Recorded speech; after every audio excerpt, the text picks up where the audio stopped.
ụmụ ọdịnala Igbo eke ọmanụ a sị nka chita abụ eke ketara anyị ihe ọma.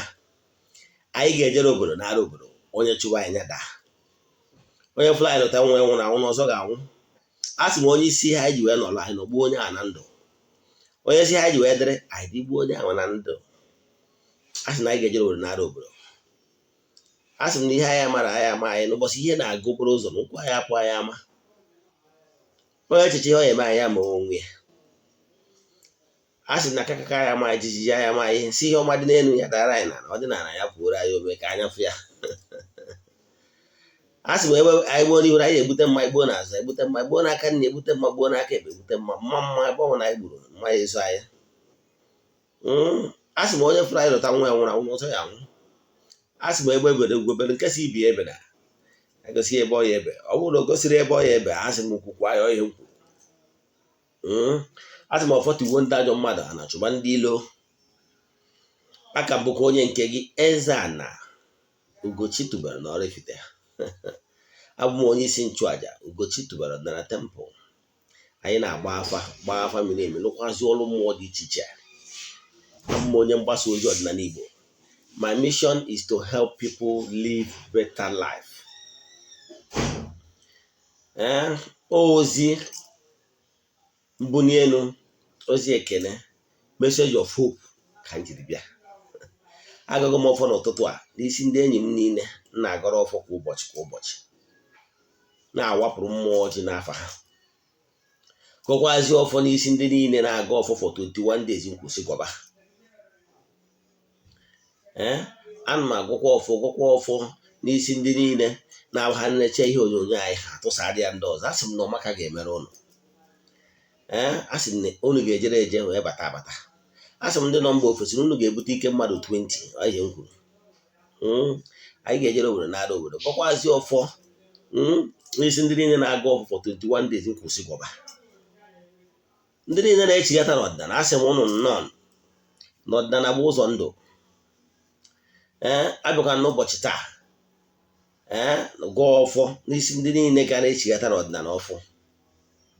Mana ihe mbịa ka ụbọchị taa bụ ịkụziri ụnụ ihe ị kwesịrị ịma, maka na akwụkwọ Juel 4:6 si na my people na-ana n'iyi maka ihe they are ignorant. Yes, o nwere ihe basic truth ị kwesịrị ịma dịka onye ọdịnala. Ọmụnwa wụ ọzọ Eze-Ana, echiri m ọzọ Eze-Ana, ọmụ ya akọwala gị nke mere emenụ. Anọ mgbe nna m wee na-arụ ọrụ na oraifite na Anambra steeti. Ihe m chọrọ ka nkọwa taata bụ ihe ị kwesịrị ịma na ihe ị kwesịrị ime ịra gbasara Oke Awele maọbụ Okuku Awele maọbụ ihe ọbụla gbasara Awele. Ghọtara ya? Ekele ọlụ eke, echefukwana ka mmakwa ọkwa dị mkpa maka ndị na-abịa for counseling Sundays from 8 to 2 p.m. oge Eze-Ana Ugochi tubelu ji eme counseling, kwubie ndị mmadụ okwu dị iche iche. Ndị chọkwaziri igoro ncha Favour na ncha Awele, ncha ụchụ, na ndị na-ego Favour powder ma Favour oil and cleansing water na wee dịrị gabazie. Ịbịakwa ụbọchị ihe nweta ya. Those things are ihe nsọ. Ndị ya ekwupụtara okwu, ndị chọkwalụ ka ji petition bịakwu ka a chụọrọ ha aja nnwere onwe na aja mbunye elu. Anyị na-emekwanye etu anwa. Ụbọchị nkwọ ka anyị ji achụ ụdị aja dị etu ahụ, mana ị nwere ike iweta petition gị na prayer request gị. Agwụgwọ m na prayer na ịga ọfọ ofu ihe ka o menu. Ịghọtago? Ịga ọfọ n'onu Igbo, mana ikpe ekpere maọbụ prayer n'onu English, ikpe ekpere bụrụ n'onu Igbo. Mana ihe chọrọ ịkọwara taa bụ ihe ị kwesịrị ịma. Nke mbụ na mbụ, a sị na he who does not plan is planning to fail. Ọ bụrụ na ị na-achọ ibuild success, massive success, you must make sure na your foundation adịrọ faulty. Because your foundation dị faulty, whatever you are building will eventually collapse. You got ya? Achọrọ m ka nye principles, laws of nature. What you must do, don't allow anybody to mislead you. Maybe you are new in Odinana. agwara m ndị mmadụ sị nọ chi bụ ụzọ, chi ji oke, chi nwe ndụ. O nwere ihe ọbụla ị nwere ike ime mana ebughị ụzọ ma ihe dị na chi gị. Ndị Igbo na-atụkwazị n'isi na onye buru chi ụzọ ọ gbagbuo onwe ya n'ọsọ, you will get work and get tired. Asịkwazị ndị atụ Igbo n'ụlọ Igbo sị na chi onye adịghị n'izu na isi na-acha ya awọ, meaning if there is any challenges of nature that is coming your way, challenges of life, call it anything that is coming your way, ma ọ bụ izu ọjọọ mmadụ ọbụla zuru, ọ bụrụ na chi gị akọnkọrọ wee sị this my boy is not obedient person, deal with him and give way, gbakụdo gị azụ. Any negative energy plan against you will never work. Mana mgbe ị na-emeta chi gị mma, chi gị wee gbakụdo gị azụ, ọnya bụ na ihe eme gị. Ịghọtara ya? Nyewa principle ndị ụka kpọrọ ya guiding angel, chi onye ụwa. Don't allow anybody to split it. Chi onye ụwa gị, period. O nwere ụfọdụ ihe ọ na-amụ ndị mmadụ chọọ ka ha were human intelligence wee ghọta, emesilidi onwe ha. Just call it chi onye ụwa mmadụ. Nyewa we are spiritual eyes. The person must have lived on this earth. Bụzie ya spiritual eyes. Maka na ọnụgo n'ụwa wee na-ama ihe na-eme na mmụọ wee na-abịa. Onye ọwụ dị ya inner power. You are projecting. Ọ bụ na ndị na-eje maka eme ọkọtụrụ na-akpọwa projecting, astral travel. Ọmụọ abụ n'ịga na-project na-ejeje na-abata abata. And onye nwa bụ na enwere ike isi onwe ndị dị gifted enwe ha na-akpọ bilocation. Enwere ọtụ ndị sense ndị ụka dị organize na dọkụmentị ndị ụka Katọlik kwetara n'omela, like St. Padre Pio.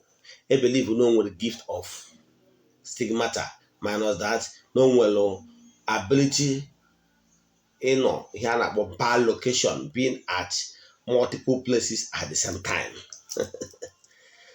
Yes, ama na ụfọdụ amaghọcha maka na abasịrị ihe gbasara one of spiritual mystery. So o nwere ike gbagwoju ụfọdụ anya, mana nke a bụrụ ka mbara ịkụzi taa. Ihe mbara ịkụzi taa bụ one and one, step by step, ihe ị kwesịrị ịma n'ọdịnala. Ihe gbasara chi gị akụwago m etu ị ga-esi wee mee ka iwe align to ya chi onye ụwa. Ka number 1. Wee gwakwa gị sị na ọ bụrụzie na ị chọrọ iji aka gị efidi chi onye ụwa gị, dibịa gị ga-anọ gị na ya nọ one on one, o gosi gị etu ị ga-esi wee mee ka iwe ghara ị na-enye chi gị ajọ nri. Maka na ị nwere ike na-enye chi gị nri, ma ọ bụ onye na-enyere gị chi gị nri nwere ike na-enye ya ajọ nri mana ọ ghara ịda aka. Nke bụ eziokwu na ị na-emedo ihe dị n'ụzọ gị, you will start seeing improvement.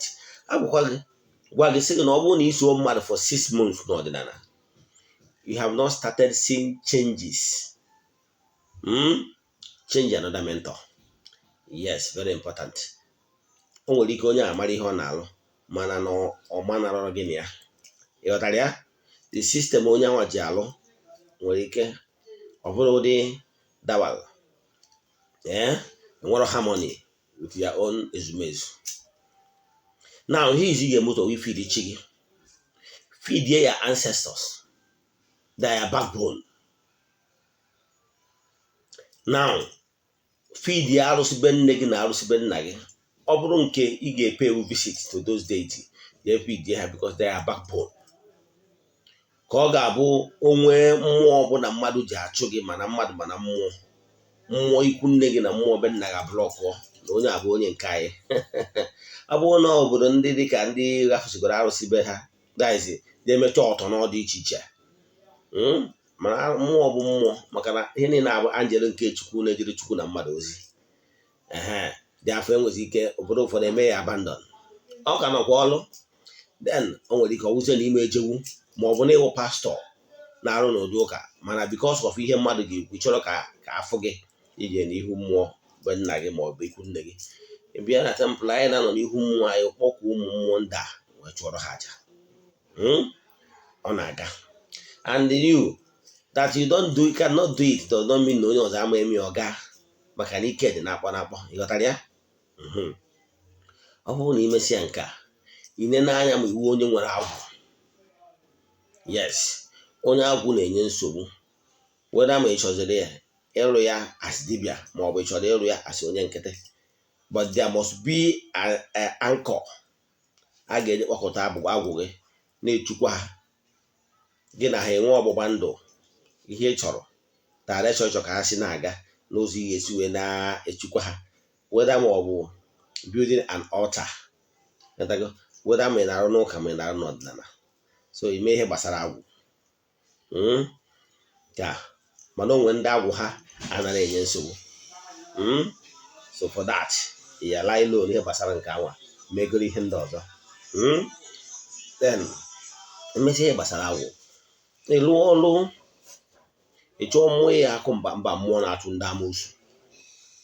Gịnị bụ ndị amoosu? Amoosu is negative energy that normally be envious of goodies that is coming your way. So ndị amoosu bụ a living thought, negative thought of man towards you. A na-asị na mmadụ na-eji obi ata mmadụ amoosu, ghọtara ya? Ọ ya pụtara ọrụ ndị amoosu ji awụ ụfọdụ nwere ike sị na ha nwere sị m eze n'oge ebe ya ji lụọ ọrụ ndị amoosu 6 months ago, ka ekwenye kpatara ndị amoosu ka na-edistọp ya. Yes, ihe kpatara ya bụ na as long as you are living, you will never stop encountering them. Onye kpatara na Eze-Ana Ugochi tubelu anyị nwere arụsị na-achụ ndị amoosu purposely. The arụsị maka A1 of negative energies. So ị bịa Igbo were mmụọ arụsara ọrụ amoosu were mmụọ back ya, onye sizie ka ọ bụrụ gị na ya mmụọ na-apụ apụ apịawa ya asụ ọfụrụ n'anya na-abụ, ghọtara ya? Ma ụfọdụ asị ka ha bịa kụzie mmụọ mbamba, ghọtara ya? Then esizie ka ị chọọ ya okwu, mmụọ ahụ ọ kụrụ mbamba ebuso gị agha, ghọtara ya? Imesie ya ijee na ngwurube nna gị marụ na o nwere mmụọ, o dipendịrị ihe afa kwuru, o nwere mmụọ nọ na ngwurube nna gị na-agba ụgwọ maka na adịghị echukwazi ya, then chukwa ha maka na akpapụ okwu elu ana debe anyị si na ọkpa elu ana ka ahụ ya.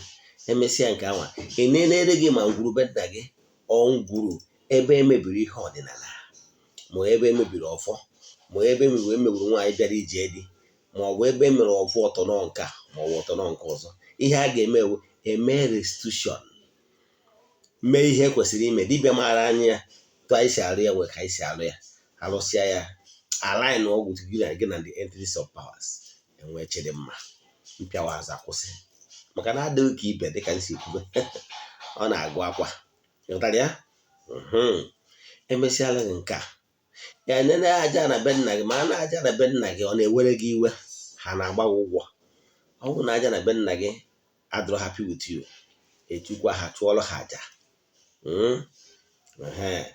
A na-eme ya nwere ike kpaa aja na be nna na aja na ikwu nne gị chụọrọ ha aja ka ị nwee chede mma na ebe ị nọ, ka na be nna gị godoro gị, maka na ha na kwudoro gị ije fa ana be nna gị need their blessing. Ha ga-agọzi gị ma kwudoro gị ka ọ ga-awa ụgwọ ị nọ na mba obodo ahụ ị nọ na-achụ nta ego, ha align gị with entities of powers ndị nọ n'obodo anwa, ka ha meghere ụzọ akụnụba dị n'obodo ha, ka iweta ihe ọma dị n'ebe ha wụnata n'ụlọ. Ịmụrụ na any city ọbụla nwere deity na-afụ maka each city, and you must be in peace with the ana obodo ahụ.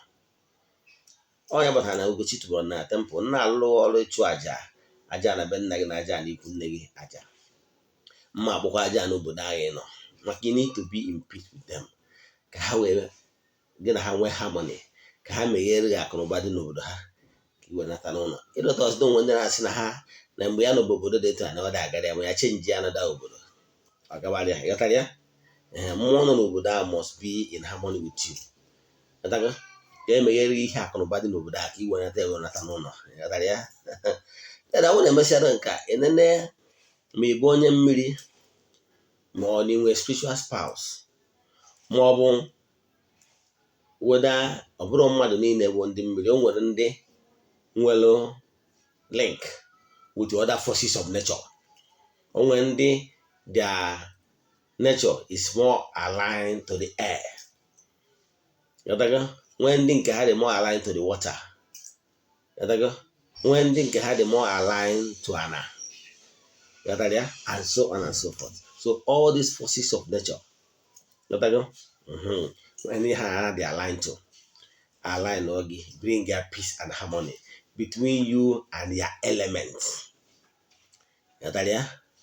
N'aha Chukwu okike nke pụrụ ime ihe niile, align gị na ha ka egwu ọma gụma n'ebe ị nọ. Ana m agwa gị principle of things you must do in order to align yourself with the laws, natural laws of nature. Ka ị wee ghara aga against the laws of nature or traffic. Now, emesịa nke anwa, ọ bụrụ na m na-agba afọ, enenezie ma o nwere ihe ọma dị n'ụzọ gị. Nene, ọ bụrụ na ihe ọma dị n'ụzọ gị, ajụ ụmụ mmụọ niile ndị a ga-atụrụ àjà ka ha jikọọ aka ọnụ, ịrụcha ọrụ dị n'ụzọ ka ụmụ mmụọ niile ajikọọ aka ọnụ wee gọzie gị. Then, enene ma o nwere ụchụ dị n'ụzọ gị. Igbu onye tiri aka na nsọ ala, ma ọ metọrọ onwe, ma ọ ihe ọ na-butere negative energy, we do the cleansing ka awụcha gị. Ọ bụrụ nke a asa ụchụ, asa gị ụchụ. Then enene ma o nwere ọgwụ ọbụla onye ọbụla ji eprojekti gị, ma o nwere any negative forces back there up. Ihe ndị ahụ ihe ya eme. Ihe niile awụ so na work of liberation. Ka adịshọ na-enwere ebe ị nwere entanglement. Ihe ndị a ka a ga-eliberate gị. Ebe ụzọ rụcha ọrụ niile a meghere cheke the work of entanglement. Ma na o nwere mmụọ na-agba gị ụgwọ, ma na o nwere mmụọ imejọrọ, mmadụ na o nwere mmụọ ọgwụ na-eproject against you to monitor you. What will we do? At Ugochi to Odinana table we re-entangle you. Kebie hidden ya. Ọ gwara ebe a ga-ekwubi okwu, ha ekwubiere okwu. Ọ gwara ebe a ga-enwe be clear, let there be course breaking. Ọ gwara ebe enwe need, let there be open doors. E declare rụọ ọrụ ya, kwubiere gị okwu. Ka enwe echede mma n'ebe ị nọ. Ihe ndị a bụ ihe anyị na-alụ n'Ugochi to Odinana temple. Emesizie ya, o nwere aja ekene anyị na-achụba. Ọ bụrụ na ụzọ aja ihu ọma, o nwere ike nnecha ihe dị n'ụzọ gị, then onwe ihe ọma dị n'ụzọ gị, akpọzi ụmụ mmụọ dị iche iche sị ha na ebe ọ bụ na gị nwe onye ka nwere afọ onye maatụ Ifeanyị Okafọ, na gị nwe Ifeanyị Okafọ echukwa gị ihe dị n'ụzọ gị. Kedu ihe a ga-eme ka Ifeanyị Okafọ pụta ihe ka o dee ude, maka na adịghị ka ibe na ọ na-agwa agwa. Ọ bụrụ na emesizie etu nwaanyị nwere nene sizie akpọ ụmụ mmụọ niile dị etu asị ngwa Ifeanyị Okafọ onye ọkụzụ na ochukwakwa n'ihe niile dị n'ụzọ ya. Ha si yes na ochukwago ihe dị n'ụzọ ya. Iwe gwazie ha na ekwesịrị ka ha gọzie Ifeanyị Okafọ. At Ugochi to Odinana temple, anyị nwere mmụọ arụsị na-eweta ihe ọma. Ọrụ ya bụ to bring favor, to bring open doors. Oke Awele akpọzie arụsị ndị a otu ịgba n'ijele ka ha bịa tiere gị ịgba ka idewe ude, maka na ijele na mmụọ ada akwụ n'ọgbọ. Ụmụ arụsị ndị a ndị niile awụ arụsị na-ejere Chukwu na mmadụ ozi, mana ya dịka isi kọwara gị na-ekele ọrụ eke. O nwere ndị anjelu nke Chukwu ndị ọrụ ha bụ iweta ozi ekele, nwee ndị ọrụ ha bụ ije ọgụ. Ndị ụka gwakwara gị si na enwere 9 choirs of angels. O nwere ndị ọ bụ ọrụ ha bụ ije ozi ozi ọma, nke Gabriel so na part of the angels. Nwee ndị ọrụ ha bụ archangels, ndị na-eje war dịka Amadioha, Ụlasị, and so on and so forth, the entities of powers ndị na-eje ọkụ. Mana entities of powers ndị ahụ ndị na-eje na-eme ihe ọma, je na-eme align. Ịghọtara ya? So etu anyị si achụja bụ aja na Ugochi to Odinana temple, o nwere aja anyị na-eji oke na oke ọkpa na nnekwu wee na-achụ. Bụ aja ihe ọma. Mụnụ nke anyị na-achụ wuti agụrụ ịchọ ka idebe ude. And ịma na aja a chụrụ wuti ihe chi ọkpa 4 gbagotalụ. So ọ bụrụ na akpọzie mmụọ niile a wesị ha wee kpọzie arụsị na-eweta ihe ọma dị iche iche, anjelu nke Chukwu na-eweta ihe ọma dị iche iche. Echefukwana na nkwarụ na arụsị bụ means alụkwụsị. Yes, ezigbo arụsị ọbụla mmadụ ji alụ ọrụ nwere nsọ. Ghọtara ya? Ka ị ga-esi wee mmadụ dibịa na-asọ nsọ bụ nke mbụgoro bụ na Ugochi to Odinana temple arụsị wụ the bedrock of ihe anyị ji alụ ọrụ, mana o nwere nsọ. Ọ bụrụ ihe niile ụfọdụ dibịa mere ka nwa eze anaghị eme, maka na m na-asọ nsọ. Nke mmụọ niile anyị ji alụ ọrụ nwere, ndị anjelu nke Chukwu niile nwere nsọ.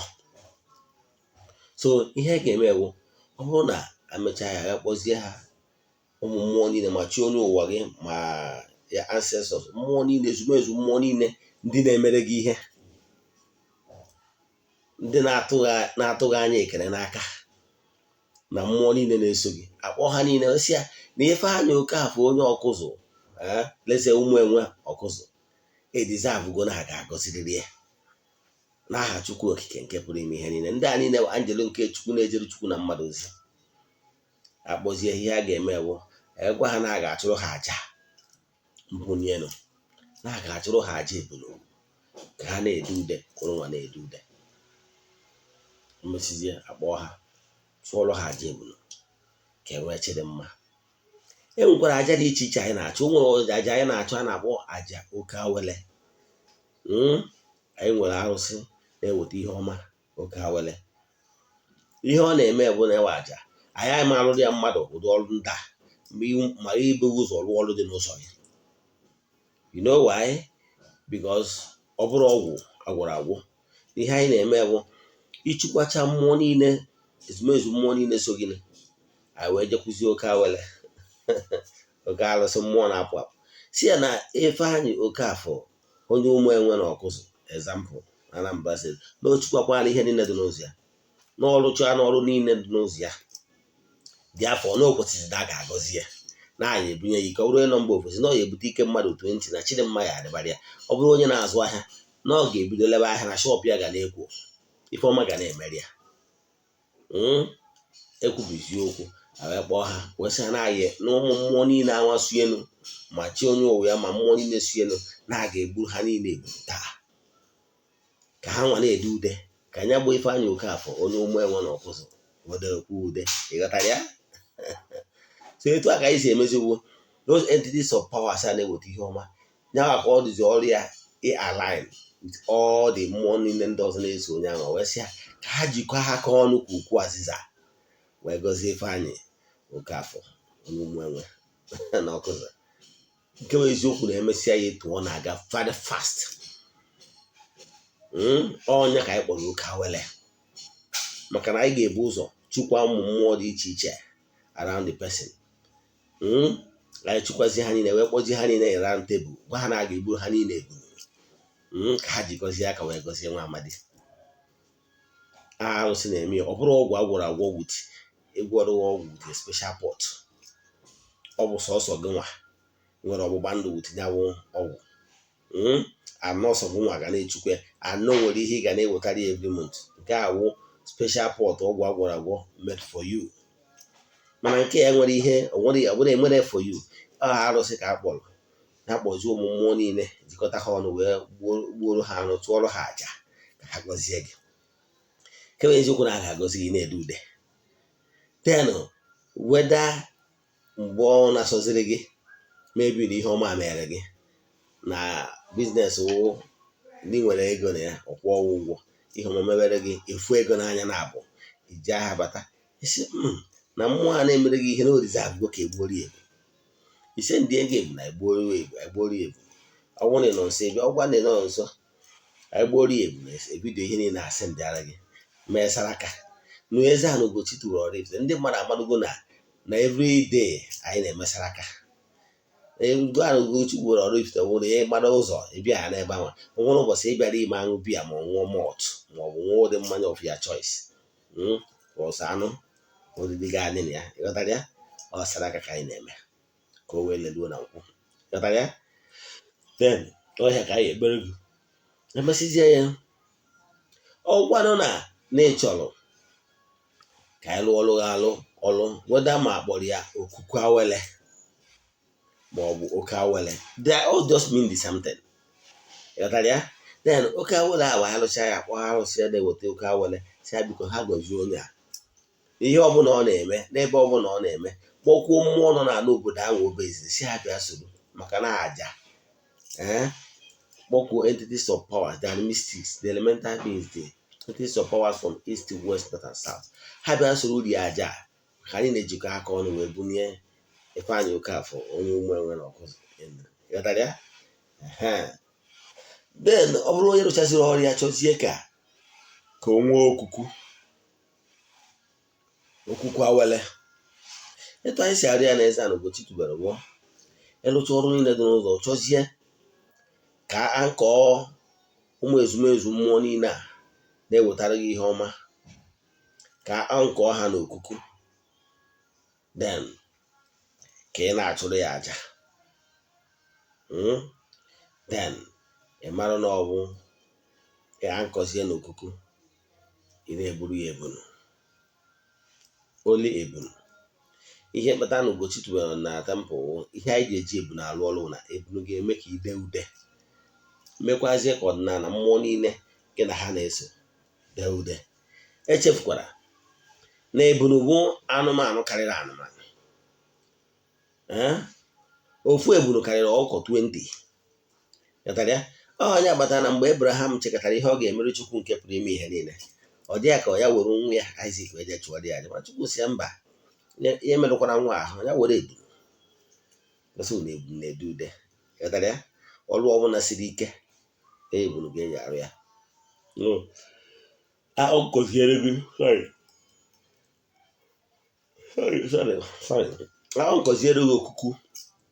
Okuku Awele ahụ. It's like installing your owl in one place, then na-egburu ịnọ egboro ha ebunu. Ọ nwere onye dịka monthly, mgbe ọbụla o ji iji feel onye ihe ọma mere gị, egboro ya. Imesịa nke a is all over. Kebe eziokwu na ihe ọma ya emere gị. Ana m agwa gị live by witness. Ụzọ m nwa na onwe m wee Eze-Ana Ugochi tubelu ihe m mere. Etu a niile nsi kwụsịrị gị ya bụ etu m si mee. And today I'm smiling whatever as I get, because na mụ kpara na ana kpa n'ọfọ. So ọ bụrụ na imechi ihe dị etu a, ịma na ịkwụrụ ụgwọ na ị ga-afụ ya, ị na-eji aha na-abata ife ọma na-emere gị, ịkpọsa ha na shop ile.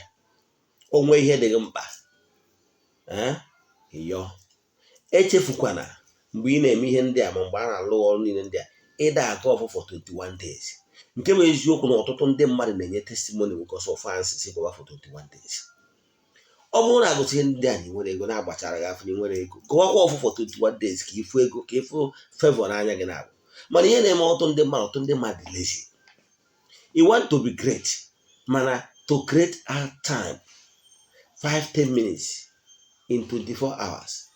Nwee mgbe kpọọ ya ihe mgbe iji ebini, seti efe mgbe na alam mgbe ị na-ejiri ebini wee je na-agụ ọfụ for 21 days. Gọwa ọfụ ka ị kwụsị ịkụ ọta. Ọ na-ewute ụgbọ ụfọdụ ndị mmadụ eme na Ugochi tubelu na tempụl na ha enwere ego. Nwee jụọ onye ahụ, ị na-agụkwa ọfụ for 21 days nkwu ka agọwa? Ọ dị eme. So if you don't like what is happening to you now as we speak, bido gọwa ọfọ ka idewekwa ude, ka ị gọwa ọfọ ka idewe ude. Maka na adịghị ka ibe na-agụ akwa. You want to see success massively, bidokwa gọwa ọfọ. Kpebie n'obi gị niile na ichigatago n'ọdịnala. Ichigata n'ọdịnala, biko bido kwubiwe okwu. If you cannot set up your ordinary altar, kaba ahụ na-eche ihu na east, ebe ị ga-anọ wee na-ekwubi okwu.